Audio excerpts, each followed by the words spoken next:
김어준이 여러 가지로 지금 위기에 놓여 있습니다. 네. 지금 제가 뉴 이재명 올드 민주당의 대결이다 이런 말씀을 드렸는데 지금 지상파에서도 이런 표현들을 쓰기 시작을 해요. 예, 어제 YTN 뉴스에 지금 민주당 상황에 대해서 보도를 했는데 지금 국면이 뉴 이재명과 올드 민주당의 어떤 충돌이다 이런 내용으로 분석하는 기사가 나와서 이거 잠깐 소개를 좀 해드리겠습니다. 더불어민주당에서는 친여 성향의 유튜브에서 촉발된 공소 취소 거래설을 놓고 여진이 계속되고 있습니다. 여권의 아킬레스건으로 부상하는 모양새인데요. 이를 계기로 올드 민주당과 뉴 이재명계 사이의 분열이 심화하고 있다는 평가도 나옵니다. 백종규 기자입니다. 혼란이 극심했던 조국혁신당과의 합당 문제를 매듭 짓고 지방선거 모드로 전환하려던 민주당에 돌발 변수가 생겼습니다. 논란의 시작은 여권의 빅스피커로 여겨지는 김어준 씨의 유튜브 방송입니다. 내 말이 곧 대통령의 뜻이다. 나는 대통령이 시키는 것만 한다. 공소 취소해줘라. 친명계 의원들이 곧바로 격앙된 반응을 나타냈고 당이 분명한 입장과 함께 강경한 대응을 해야 한다는 요구가 쏟아졌습니다. 당이 대응하는 게 맞다라고 봐요. 이거는 민주 파초스급이 아니라 민주 경찰서에서 대응할 것이다라고 보고 있습니다. 대통령에 대한 매우 심각한 명예훼손 및 허위사실 유포임에도 불구하고 왜 당에서 이렇게 미적지근하게 대응을 하고 있는지 저도 좀 묻고 싶습니다. 이후 정청래 대표가 당 차원의 공식 입장을 냈는데 이른바 검찰개혁의 진정성을 의심받는 동시에 여권 내 분열이 격화할 조짐을 보이자 수습에 나선 겁니다. 뜬금없이 공천 취소 거래설이 난무하는데 있을 수도 없는 일이지만 있어서도 안 되는 일이고 실제로 있는 일도 아닙니다. 민주당은 당 차원에서 거래설을 폭로한 전 MBC 기자 장인수 씨를 고발하겠다고 했지만 김어준 씨는 고발 대상에서 제외했습니다. 발화자에 대해서 하죠. 저희가 그동안 그래왔습니다. 당에서는 당사자 원칙으로 했습니다. 곧바로 정 대표가 김 씨를 감싸는 것 아니냐는 비판이 제기됐습니다. 김 씨가 진영 내 논란이 불거질 때마다 정 대표를 두둔했고 정 대표도 김 씨가 운영하는 딴지일보를 민심의 척도로 강조하는 등 긴밀한 관계를 유지해왔기 때문입니다. 문제를 수습하는 과정에서 또 갈등이 불거지자 민주당 내 권력 투쟁이 재차 수면 위로 드러났다는 해석도 나옵니다. 지지층 분열 속 당권파인 이른바 올드 민주당계와 비당권파인 뉴 이재명계의 대립이 격화하고 있다는 분석인데 김 씨가 뉴 이재명계 의원들의 사과 요구를 거부하며 오히려 무고죄 대응을 언급하면서 갈등은 더 커지는 분위기입니다. 니체가 만원처럼 괴물과 싸우다 괴물이 되어서는 안 된다라는 그 명제입니다. 그런 우리의 스스로의 자기 검열이 필요하다 이런 말씀을 드리겠습니다. 민주당 내 친이재명계가 김어준 씨와 본격적인 선긋기에 나서는 가운데 당내에선 지방선거를 앞두고 공소 취소 거래설이 여권 분열의 불씨로 작용할 수 있다는 우려 섞인 전망도 나오고 있습니다. 네, 여기까지 YTN 보도를 함께 보셨습니다. 야, 이제는 레거시 미디어에서도 제가 사용하는 언어들을 사용하기 시작을 하고 있어요. 그러니까 정확히 구도를 보기 시작했다라는 거예요. 처음에는 이제 뭐 명청 갈등이다, 뭐 이런 표현도 썼고, 뭐 여러 가지, 뭐 김어준이 흉정로 대통령이다, 뭐 이런 표현도 쓰고 다양한 표현들이 나왔는데 요즘 이제 문조털레는 거의 뭐 공식 언어가 됐죠.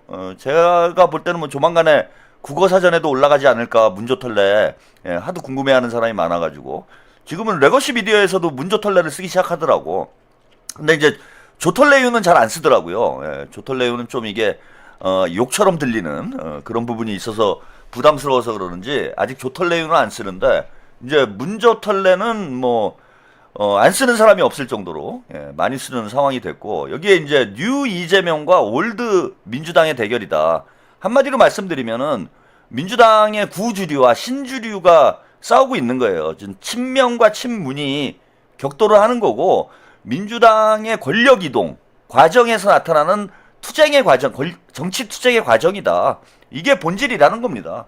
거기에 친문 진영의 그동안 민주당과 민주진보 진영을 대표하는 김어준이 스피커다라는 생각들을 가지고 있었는데 저는 뭐 이전부터 말씀을 드렸지만은 김어준이 민주당을 대표하는 스피커고 민주진보 진영을 대표하는 스피커라면 김어준을 비난할 이유가 뭐가 있겠습니까? 왜 까겠어요? 깔 이유가 없는 거지. 진짜 뭐 우리 민주진보 진영의 전략자산이라고 할 수 있는 거잖아요. 지금은 이제 조중동보다도 영향력이 커져 있는 상황인데 김어준이 잘 돼서 민주당이 장기 집권을 할 수 있는 그런 어떤 정치적인 영향력을 계속 행사해 주는 게 좋은 거지. 근데 문제는 김어준은 민주당의 스피커도 아니고 민주진보 진영의 스피커도 아니에요. 문재인의 스피커인 거야. 문재인의 스피커. 친문 스피커인 거예요. 근데 많은 사람들이 이걸 오해하고 있는 거야. 즉 문재인의 재산이지 이게 민주당의 재산이 아니에요. 예, 문재인과 민주당을 동일시하는 이런 얼빠진 사람들이 문파들이 있는데 왜 민주당이 문재인 겁니까? 우리 당원들의 것인 거지. 그래서 우리 당원들이 당대표도 뽑는 거고 우리 당원들이 선택해서 대선 후보 대통령도 뽑고 이렇게 하는 거잖아요. 근데 지금 문파들은 큰 착각을 하는 게 문재인이 민주당을 만들고 문재인이 민주당의 뭐 실소유주인 것처럼 이런 착각에 빠져 있고 민주당과 문재인을 동일시하고 민주당과 김어준을 동일시하는 이런 어리석은 생각을 가지고 있는 거야. 그런 게 아니에요. 이 당의 주인은 우리 당원들인 겁니다. 우리 국민들이고 국민들과 당원들이 당의 주인인 거예요. 문재인의 시대가 끝났으면 언제든지 갈아치울 수 있는 거야. 지금 친문 세력을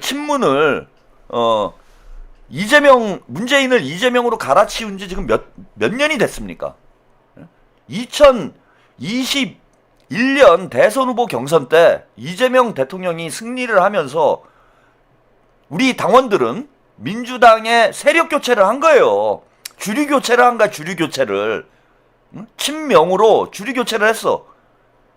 그래서 이재명 대통령이 대선에서 패배했음에도 불구하고 두 차례나 당대표로 선출을 했던 것이고, 이수연님 감사합니다. 공천 과정에서 뭐 비명 행사다 이런 말이 나왔는데 지난 총선 때 솔직히 이재명 대통령이 날린 사람이 누가 있습니까? 다 우리 당원들이 경선을 통해서 다 날린 거죠. 경선을 통해서 비명 행사가 일어난 거지. 이재명 대통령이 친명계만 공천을 하고 비명계는 날려가지고 당의 세력 교체가 일어난 게 아니에요. 그래서 지난 총선 때 친문들에게 사형 선고를 내렸어요. 이미 사형 선고를 내린 거잖아. 친문들 다 빠져라. 그래서 민주당의 주류를 교체를 했는데 이것들이 대선 끝나자마자 다시 쿠데타를 일으켜가지고 당권 장악하고 이제는 나아가 대권까지 친문들이 다시 민주당을 먹으려고 하고 있기 때문에 우리 당원들이 반발을 하고 있는 거 아닙니까? 왜 이재명으로 우리는 민주당의 주류를 교체했는데 왜 니들이 다시 복귀를 해가지고 민주당을 또 좌지우지하려고 하느냐. 그래서 싸움이 난 거예요. 이게 본질입니다. 무슨 이유를 대건 간에 저는 본질이 바뀌지 않는다고 생각을 하고 친문 패족의 그날까지 민주당 혁신을 위해서 우리 민주당 당원들이 결집을 해야 된다라는 게 제 생각이에요. 그리고 친문들은 이미 역사적 평가가 끝난 거예요. 이미 역사적 평가 끝났잖아. 20년에 헤쳐먹었으면 됐잖아요. 20년 한 거 아니야 친문들이. 근데 20년 동안 잘했으면은 우리가 문재인 친문 386들을 비난을 하겠습니까? 20년 동안 나라 말아먹고 이명박 박근혜 정권 만들어 놓고 또 그것도 모자라서 윤석열 정권 만들어 놓고 이게 친문들이 20년 동안 한 일이잖아. 적어도 김대중 대통령은 제가 비난을 안 하는 게 김대중 대통령은 정권 재창출에 성공을 했어요. 성공한 정부야. 당권을 뺏겼음에도 불구하고 친노들에게 동교동계가 당권을 뺏겼음에도 불구하고 김대중 대통령이 노무현 대통령 동교동계에 힘을 실어줬습니까? 안 실어줬잖아요. 김대중 대통령은 동교동계의 그 퇴조를 인정을 했잖아. 그리고 노무현에게 바톤을 넘겨준 거 아니에요. 당권을 넘겨줬잖아. 그러면은 지금 친문들도 20년 동안 했으면 됐고 역사적 평가가 끝나서 여기까지다라는 우리 당원들의 결론이 나왔으면은 이제는 민주당의 바톤을 이재명 대통령에게 넘겨줘야 되는 거야. 그러니까 김대중 대통령은 지금도 비난하는 당원들이 없는 거예요. 다 존경을 하는 거야. 근데 문재인 아직까지도 정신 못 차리고 김어준, 유시민, 조국, 정청래 앞세워가지고 다시 당을 먹으려고 발악을 하니까 당 내부에 갈등이 생기는 거 아닙니까? 자, 뭐 아무튼 이 본질은 제가 여러 차례 말씀을 드렸기 때문에 저는 뭐 이렇다라고 보고요. 지금 이제 김어준은 완전히 궁지로 몰리고 있죠. 예, 이제는 민주당 의원들이 뉴스공장에 안 나가요. 예, 지금 나가면은 가만히 한번 생각을 해보세요. 이전에는 이제 서로 뉴스공장에 나가려고 했어. 예, 나가려고 했는데 지금은 나가면 마이너스예요. 왜냐하면 적어도 민주당 당원의 절반, 뉴 이재명의 숫자는 점점 늘어나게 될 텐데 지금 김어준 뉴스공장에 민주당 정치인이 나가면은 적어도 절반 이상의 당원들이 비난을 하는 상황이 벌어져. 욕먹을 거 아니에요. 털 묻었다고. 지금은 너무 쉬워. 이거 가짜와 진짜, 친명과 친문을 가르는 기준이 복잡하게 볼 게 없어요. 한딸기님, 김어준 오라받아라. 뉴스공장 나가는 놈은 친문이고 안 나가는 사람은 친명인 거야 지금 상황이. 그런데 뉴스공장을 나가면은 당원들 절반이 욕을 하는 상황이 돼요. 아 저놈 털 묻었네. 다음에 공천하지 말아야지. 이런 상황이 되잖아 이제는. 그러면 안 나가면 아무 일도 벌어지지 않아요. 물론 뉴스공장에 나가면은 털레반들의 지지는 받겠지. 털레반들의 지지를 받을 수 있을런지 모르겠지만 당원 절반이 비난을 하는 그런 상황을 스스로 만들 이유가 없잖아. 안 나가면은 아무도 욕을 안 할 거 아니에요. 그러면은 의원들 입장에서는 굳이 뉴스공장에 나가가지고 욕먹을 필요가 없다. 굳이 조블쇼에 나가가지고 욕먹을 필요가 없죠.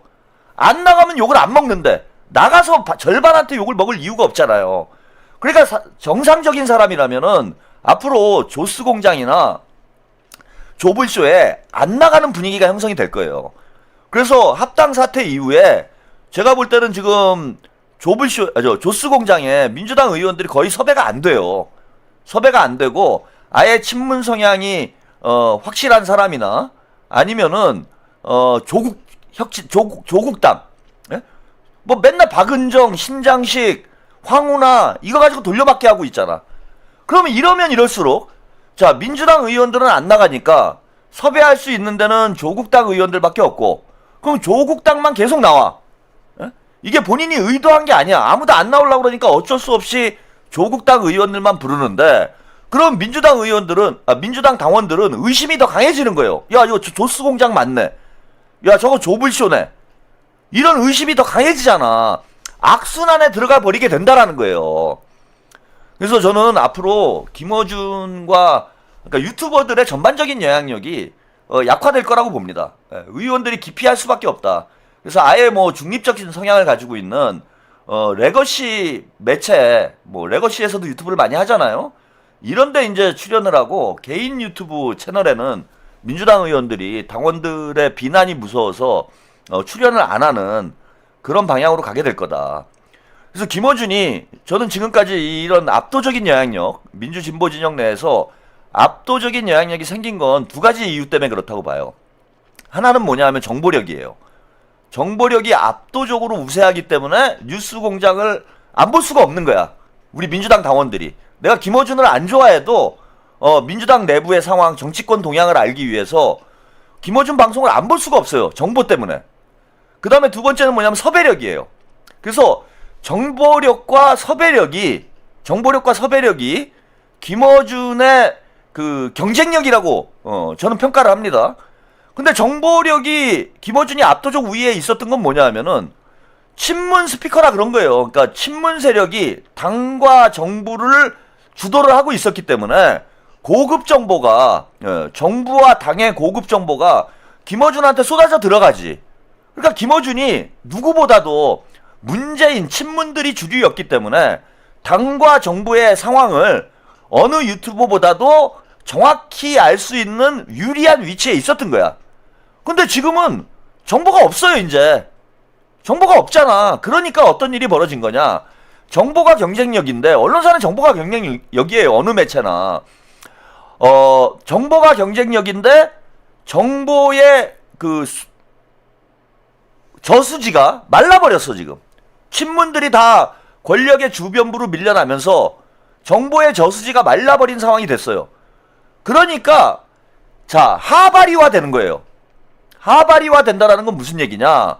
찌라시를 보고 방송을 하는 거예요. 정보가 없으니까. 찌라시 방송을 한다라는 거야. 사이즈는 이제는 레거시 미디어 수준의 재래식 언론 수준의 이런 사이즈를 가지고 있고 사회적으로 어떤 언론사보다도 영향력이 큰데 그런 큰 사이즈의 언론사를 운영할 만큼의 정보력이 없기 때문에 자, 찌라시 방송을 한다. 자, 그래서 누가 나옵니까 지금? 예? 찌라시 가지고 방송하는 사람들 있잖아. 봉지욱, 장인수 이런 삼류들이 나오는 거예요. 삼류들을 섭외를 하게 된다라는 거야. 정보가 없기 때문에. 이재명 정부에 빨대가 없어. 그 다음에 친명 쪽에 빨대가 없어요 지금. 취재가 안 돼. 그러니까 봉지욱, 장인수 같은 제가 볼 때는 이건 뭐 기자 낭인이라고 해야 되나요? 예, 이런 이제 거의 사이비 수준의 이런 하바리 기자들을 불러다가 방송을 하니 그들 입에서 뭐가 나온 거냐? 찌라시에 있는 내용이 나온 거예요. 예? 전 장인수가 뭐 전혀 근거 없이 이런 얘기를 했다라고 보진 않아요. 근데 찌라시 수준에 있는 절대 방송을 하면 안 되는, 그죠? 그것도 무게감이 있는, 뭐 본인 개인 방송에서는 할 수도 있겠지. 그런데 이런 무게감 있는 뉴스공장과 같은 영향력 있는 매체에서 절대 보도를 하면 안 되는 내용이, 찌라시에 있는 내용이 자, 여과 없이 20만 명이 보는 앞에서 나간 거야 이게. 그러니까 그 펑크록 밴드가 바지 벗고 꽈추 내놓은 거랑 똑같은 상황이 된 거예요. 찌라시를 가지고 방송을 하는 거는 지상파에서 포르노 틀은 거랑 똑같은 거예요, 여러분. 아니, 저도 뭐 찌라시로 이러저런 정보를 듣지. 근데 그런 거 가지고 저도 혼자서 방송을 하면서도 그런 얘기들을 방송에서 안 해요. 확인이 된 것만 얘기를 하지. 최소한의 팩트체크는 한단 말이야. 근데 시청률이 안 나오고 자꾸 뭔가 정보력은 떨어지고 영향력은 떨어지는 것 같으니까 포르노를 틀어버린 거야 그냥. 제가 그 유시민 작가를, 유시민 씨를 그 요실금이라고 그랬잖아요. 요실금이라고 말씀드렸는데 이번 주 수요일에 제가 뭐 인천 갔다 오다가 길거리에서 이제 병원 플랜카드가 걸려 있는 걸 봤어요. 플랜카드가 걸려 있는데 저는 이런 병명이 있는 줄 몰랐어. 요실금만 있는 줄 알았더니 변실금이 있더라고요. 똥실금. 그런 병명이 있더라고. 그러니까 나이 먹으면 이제 좀 소변을 보는데 어려움이 생겨가지고 요실금이라는 이제 병명은 많이 들어봤는데 아니 그 병원에 플래카드가 변실금이라고 써 있더라고. 아, 그리고 변실금이 있는 줄 이제 처음 알았어요. 이번 주에 이런 병도 있구나. 근데 김어준이 딱 생각나더라고 저는. 유시민이 요실금이라면 김어준이는 변실금인 거예요 지금. 유시민은 오줌질인 정도면은 김어준은 지금 똥을 싸질른 거야. 장인수라는 똥을 싸질러 버린 거예요 그냥. 이거는 절대, 이게 사실이건 아니건 간에 절대 방송을 하면 안 되는 내용인 거예요 이게. 근데 왜 이렇게 됐냐? 김어준이 정보력이 없는 거예요 지금. 정보력이 없으니 삼류 기자들한테 의존을 할 수밖에 없고, 봉지욱이니 장인순이 찌라시 들여다보고 인터넷 커뮤니티, SNS로 취재하는 이런 삼류 기자들을 데리고 방송을 하다 보니까 결국은 똥을 싸질러 버린 거지. 변실금에 걸린 거예요. 그런데 김어준이 그렇다고 그러면 똥을 끊으면 돼. 똥을 끊으면 되잖아. 즉 무슨 얘기냐? 봉지욱이나 장인수 같은 사람을 출연을 안 시키면 돼요. 뭐 주진우 이런 애들을 출연을 안 시키면 돼. 근데 문제는 뭐냐 하면은 자, 이 삼류 기자들, 찌라시 기자들을 가지고 방송하면 똥실금에 걸릴 수 있다, 변실금에 걸릴 수 있다, 이런 우려를 알면서도 방송을 하려면 누군가 와가지고 컨텐츠를 제공을 해줘야 되잖아. 근데 아무도 안 가. 그리고 자기 입맛에 맞는 얘기를 해주는 사람들은 없어요 이제. 조이뽀님, 평론은 역시 할코 최평님이 최고입니다. 파이팅. 네, 감사합니다. 없어요. 그러니까 어쩔 수 없이 계속 장인수, 봉지욱 이런 사람들 데려다 놓고 방송을 하게 되고, 그럼 결국은 계속해서 똥을 지리게 되고, 계속 사고를 칠 수밖에 없는 구조가 돼 있다라는 거야 이제는. 그래서 김어준의 정보 우위가 이제 무너진 상태다. 경쟁력이 약화된 거예요. 그 다음에 이제 두 번째 문제는 섭외 문제인데, 섭외력인데, 이제 섭외가 안 돼. 제가 볼 때 섭외 절대 안 돼요. 저보다도 섭외력이 떨어질 거야 이제 앞으로. 저는 지금 민주당 의원들한테 뭐 전화 연결 정도의 가평이니까 직접 오셔가지고 방송하기는 어렵고, 전화 연결 한번 하시죠. 그러면은 지금 최한욱 TV에 나올 의원들은 솔직히 말해서 줄을 서 있어요. 근데 제가 그 정치권이랑 평론가는 거리를 두는 게 좋겠다 이런 이제 판단을 해서 혼자 방송을 하고 있는 것뿐이지, 지금이라도 나도 김어준처럼, 그 다음에 조우기처럼, 꼭 굳이 뭐 스튜디오에 나와서 같이 방송을 해야 돼? 전화 연결하고 뭐 아니면 영상 통화해가지고 영상 띄우고 이렇게 방송을 해. 똑같은 거잖아. 시청자 입장에서 보면은. 그럼 제가 지금 전화를 드리면은 제가 볼 때는 한 100명 정도는 될걸? 민주당 의원들 중에 제가 좀 전화 연결 좀 하시죠. 이렇게 전화 드리면은 통화하실 수 있는 분이 100명은 될 거예요. 양조킨 건상무님 감사합니다. 네. 그러니까 김어준보다 제가 오히려 섭외력은 안 할 뿐이지, 그거는 제 어떤 나름대로의 방송 원칙 때문에 안 할 뿐이지, 김어준보다 섭외력이 떨어지는 상황이 아니다 지금. 왜냐하면 친명 의원들이 100명이 넘어. 친명 쪽 의원들이 뭐 최한욱 TV에 대해서 뭐 그렇게 또 부담스러워할 이유가 뭐가 있습니까? 제가 무슨 대단한 무슨 화제성이 있는 인물도 아니고.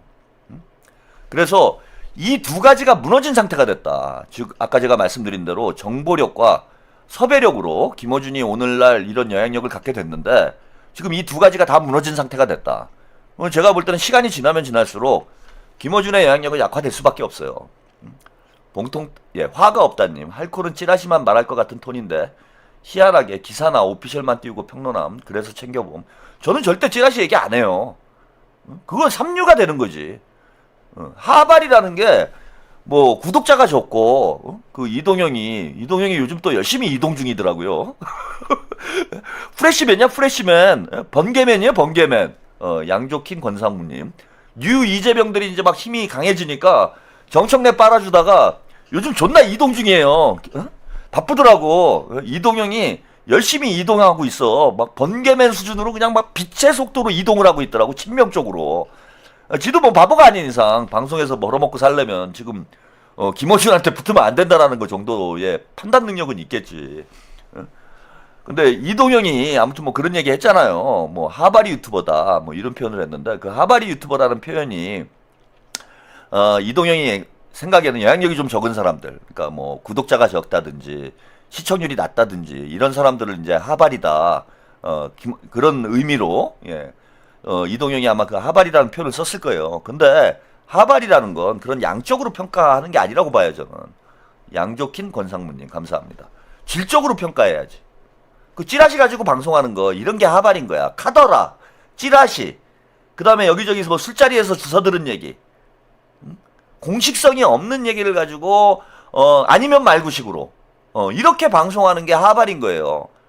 그래서 조선일보도 하발인 거야 제가 볼 때는. 왜? 그런 식으로 언론 활동을 하니까. 아니 KBS, MBC도 하발이가 될 수 있는 거예요. 그 찌라시 갖다 방송하면 하발이가 되는 거지. 그런 측면에서 보면은 진짜 하발이는 김어준의 조스 공장이고 조불쇼예요. 거기 나와서 확인도 안 된 얘기들을 마구 떠들고 앉아 있잖아. 그게 하발이지. 수준이 있어야지. 수준이 높아야지. 그래서 저는 김어준은 서서히 뭐 지금 아주 뭐 지금도 망해가고 있는 과정인데 서서히 무너져 갈 것이다. 이렇게 좀 말씀을 좀 드리고 싶고요. 자, 이거 오늘 보세요. 제가 우리 긴급 제보를 받았습니다. 오늘 이거 대전에서 김어준 콘서트가 있었죠? 김어준 콘서트가 있어요. 요게 방송 직전에 콘서트 직전의 모습인데, 이 넓은 공간에 뭐 드문드문 어르신들 위주로, 여기가 지금 유튜브 노인정이네. 유튜브 노인정이 어딘가 했더니 이렇고요. 이게 방송 요 콘서트 중간에 상황은 모르겠는데, 여기 보시면은 요게 콘서트 시작 10분 전에 여기가 만석 가까이 되는 곳이에요. 그 대전에 무슨 컨벤션 센터에서 진행이 됐는데 여기가 자리가 만석 정도 되는 자리인데 요게 10분 전 콘서트 10분 전 모습이에요. 그러니까 5시부터 콘서트가 시작이 됐는데 4시 50분에 찍힌 사진입니다. 4시 50분.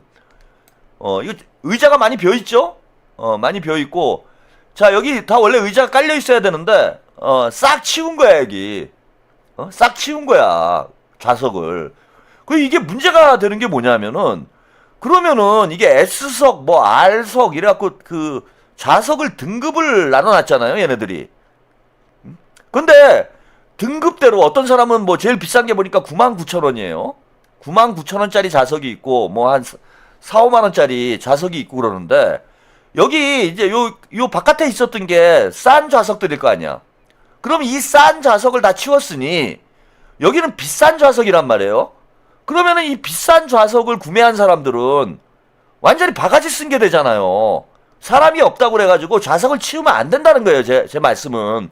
티켓 판매를 좌석별로 차등을 줘가지고 판매를 했기 때문에 사람이 적어가지고 쪽팔릴 것 같아서 좌석을 치워버리면은 여기 비싼 요 앞자리 이런 데는 뭐 99,000원짜리일 거 아니에요. 그 99,000원 내고 온 사람들은 뭐가 됩니까? 그래서 아마 내일이면은 이 콘서트 관련된 여러 가지 이제 오늘 이제 뭐 저녁 때 끝났기 때문에 아직은 자료가 뭐 요 정도 제가 확보가 됐는데 아마 내일이면은 이제 상당히 많이 확보가 되지 않을까 이렇게 보이는데 내일 또 자세히 김어준의 망한 콘서트 여러분들께 자세히 보내드리도록 하겠습니다. 콜라텍 가평에도 콜라텍 있어요.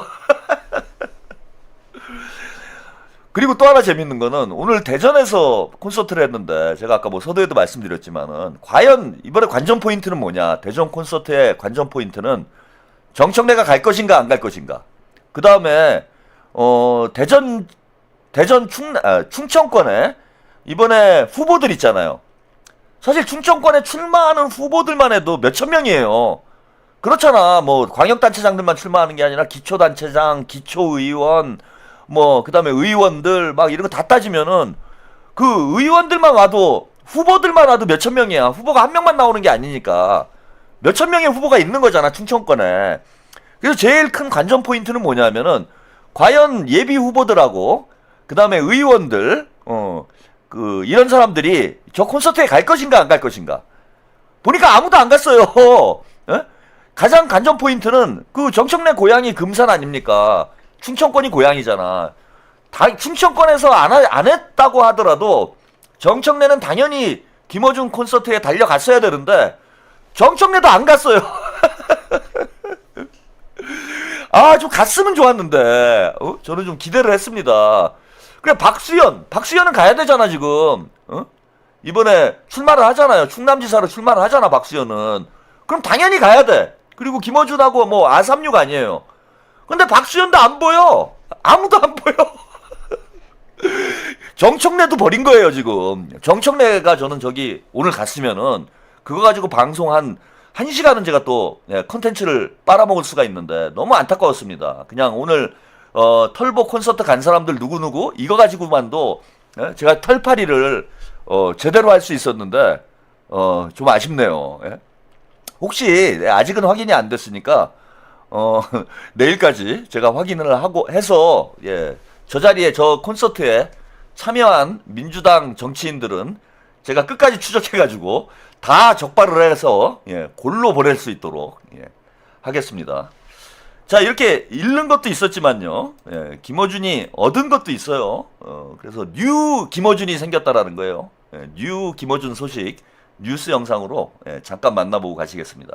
비하인드 뉴스 정치부 이성대 기자와 함께하겠습니다. 시작할까요? 네, 첫 번째 이슈 바로 보겠습니다. 나는 네가 지난번에 한 일을 알고 있다. 네.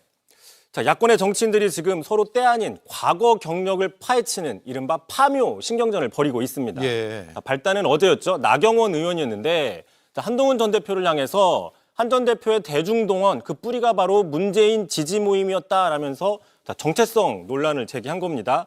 지난 주말 한 전 대표가 부산을 방문했을 때 모였던 지지자들이 순수한 국민의힘 지지층이 아닐 수 있다라고 의혹 제기를 한 셈이죠. 예. 그러니까 한동훈 전 대표 측이 지금 장동혁 체제를 비판하고 있잖아요. 그런데 알고 보니까 민주당 쪽의 응원, 그중에서도 이제 친문계 응원을 받고 있다. 이런 의혹적인가요? 그렇습니다. 그런 의혹 제기를 한 것이죠. 자, 그러자 곧바로 한동훈 전 대표도 어제였습니다. 자, 보수 재건을 바라는 시민들을 허위 사실로 모욕했다고 강하게 반발했는데요. 자, 그러면서 그런 식의 논리라고 하면은 지금 국민의힘의 민주당 출신 최고위원이 2명이나 되는데 바로 그런 정당에 소속된 나경원 의원이 근거 없이 좌파몰이라고 있어서 한심하다라고 얘기를 했습니다. 네. 실제로 보시는 것처럼 양양자 최고위원과 또 장동혁 대표가 지명한 조광한 최고위원 둘 다 민주당 출신이죠. 또 게다가 친한계에서는요. 나경원 의원이야말로 지금 그 민주당 주변에서 가장 뜨거운 인물이 있지 않습니까? 바로 그 인물과 과거에 가까운 사이였다라고 반격을 했습니다. 자, 그 인물이 누군지 직접 보시죠. 예. 과거에 어떤 그 자랑질을 하는 줄 아세요? 한번 볼까요? 오늘부터 김어준 뉴스공장 고정 코너에 픽업됐습니다. 네. 문재인 지지자들 김어준 방송 나갔으니까 김어준 지지자들 좀 있을 거 아니에요. 나가서 한번 모임 만들어 보세요. 구포시장 가서 서문시장 가서 얼마나 사람 모이는지. 예. 지금 이 시기에 이제 서로 저렇게 과거를 되추는 게 국민의힘 입장에서 좋지는 않아 보일 것 같은데요. 어떻습니까? 그렇습니다. 그런데 지금 야권에서는요. 윤 어게인이냐 또는 윤석열 엔딩이냐를 놓고 노선 다툼이 벌어진다는 분석이 있지 않습니까? 자, 이런 가운데 서로가 그 경쟁자를 향해서 자, 당신은 민주당 성향이다라고 공격을 하면서 자신이 보수당의 주도권을 가져가려는 게 아니냐 이런 분석이 있는 겁니다. 자, 그러자 이제 빼놓을 수가 없는 사람이 또 있죠. 이준석 대표도 참전을 했습니다. 자, 오늘 자신의 SNS에 지난 총선 직전이었죠. 한동훈 전 대표가 자, 개혁신당은 보수당이 아니라 민주당 계열 정당이다라고 비판했던 발언을 공유하면서 자, 윤석열을 비판하면 명백한 민주당 계열 정당이라고 하는 논리를 만든 장본인이 왜 화가 났느냐라고 한 전 대표를 비판했습니다. 자, 그러면서 그 논리대로면 문재인 정부의 칼이 돼서 보수정당 인사들을 감옥에 보낸 이력은 어떻게 할 것이냐라면서 그 한 전 대표의 과거 이력을 또 파묘했습니다. 예, 국민의힘 안에서 또 이제 보수 진영 안에서 색깔 논쟁이 벌어진 것 같네요. 그렇습니다. 전 말 나온 김에 당 안팎에서는 그 한동훈 전 대표와 관련된 그 정체성 논란, 참고로 이번이 처음이 아닌데요. 계엄 전이었죠. 24년도 당대표 선거 때도 이와 비슷한 논쟁이 벌어진 적이 있습니다. 한번 보고 가시죠. 네. 김어준 또는 유인태 이런 분들이 한동훈 후보에 대해서 열렬히 지지하고 비판하는 사람들을 거의 집단 왕따하듯이 공격을 하고 있습니다. 오히려 그분들이 과거에 그런 분들하고 개인적인 연이 있는 것 아닌가요? 제가 김어준 씨 방송에 나가기를 했습니까? 원희룡 후보 같은 분은 김어준 씨 방송에도 나가던 분 아닌가요? 네, 여기까지. 예, 이게 뭐 뉴털, 파털, 파털이에요. 아까 파묘를 한다, 뭐 이런 이제 보도 내용이 나왔는데 파털을 하고 있는 거지. 털 묻으면 다 죽는 거야 이제는. 예? 이게 불가촉 천민도 아니고 김어준하고 묻으면은 국민의힘이건 민주당이건 이제 다 죽는 상황이 된 거예요. 예? 그래서 파털이 지금 예, 국민의힘 쪽에서 벌어지고 있다 이런 거고. 제가 볼 때 한동훈이는 친털이 맞지. 친털 맞잖아요. 한동훈이 그 블로그에 낙검수를 공유한 적이 있어요. 그리고 김어준하고 가까웠잖아. 한동훈이 위험할 텐데. 파털하면은 너 죽는데. 나경원이 파털할 게 아니라 네가 제일 위험해. 아, 동훈이하고 윤석열하고 김어준하고 아삼육이 돼가지고 김어준한테 이제 그거 다 폭로를 하지 그래. 김어준이 요즘에 컨텐츠도 없는데 과거 한동훈하고 윤석열하고 있었던 일을 다 방송에서 공개를 하면은 와 대박 칠 것 같은데 제가 볼 때는 구독자 빠져나간 거 다 회복할 수 있을 것 같은데요. 아니 윤석열하고 한동훈한테 소스 받아가지고 낙검수 한 거잖아. 그거 맞지 않아요? 제가 볼 때는 뭐 거의 확실시 되는 것 같은데. 그래서 한동훈이 낙검수를 과거에 그리고 문재인이나 김건희도 그런 얘기를 했어요. 그 봉화마을에 뭐 본인들이 갔다 이런 얘기를 했고 본인들이 친노다 이런 얘기도 했잖아. 그리고 김어준이 윤석열을 진짜 혼신의 힘을 다해서 빨아줬잖아요. 원래 같은 친문이었으면서 이제 길이 달라졌다고 모르는 척을 하나. 그 블로그가 있었어요. 블로그에 한동훈이 검사 시절에 그러니까 이게 한 언제입니까? 2010년쯤? 2009년, 10년 이때겠네요. 이때 한동훈이 그 낙검수 한참 인기 있을 때 김어준 방송을 공유를 했어. 현직 검사가. 낙검수 방송을 공유를 했어요. 그 왜 공유를 했겠어요? 본인이 자랑스러웠으니까 공유를 한 거야. 김어준을 좋아해서 제가 볼 때는 공유한 게 아니고 본인이 제공한 그런 내용으로 방송이 진행이 됐기 때문에 그래서 김어준이 떴잖아. 뜨니까 본인의 공이다. 내가 키웠다. 김어준은 내가 업어 키웠다. 그걸 자랑하고 싶어서. 모든 범죄자는 다 증거를 남기게 돼 있어요. 범죄자들은 증거를 남기게 돼 있고 증거 현장에 범행 현장에 뭐 다시 나타난다 이런 얘기도 있잖아. 그래서 그때는 뭐 누구도 한동훈이 누군지 몰랐기 때문에 자신의 공적을 자랑하고 싶어가지고 저는 낙검수를 한동훈이 블로그에 공유를 했던 거 아닌가 그런 생각이 들고 이제는 김어준은 완전히 불가촉 청민이 된 거죠. 일단 여의도에서는 김어준 묻으면 죽는 거예요. 지금 보니까 아까 영상 나가는 동안 채팅창에도 누가 갔느니 마느니 가지고 막 논쟁을 하고 계시던데 지금 만약에 김어준 콘서트 가면은 바로 나락으로 가는 거죠.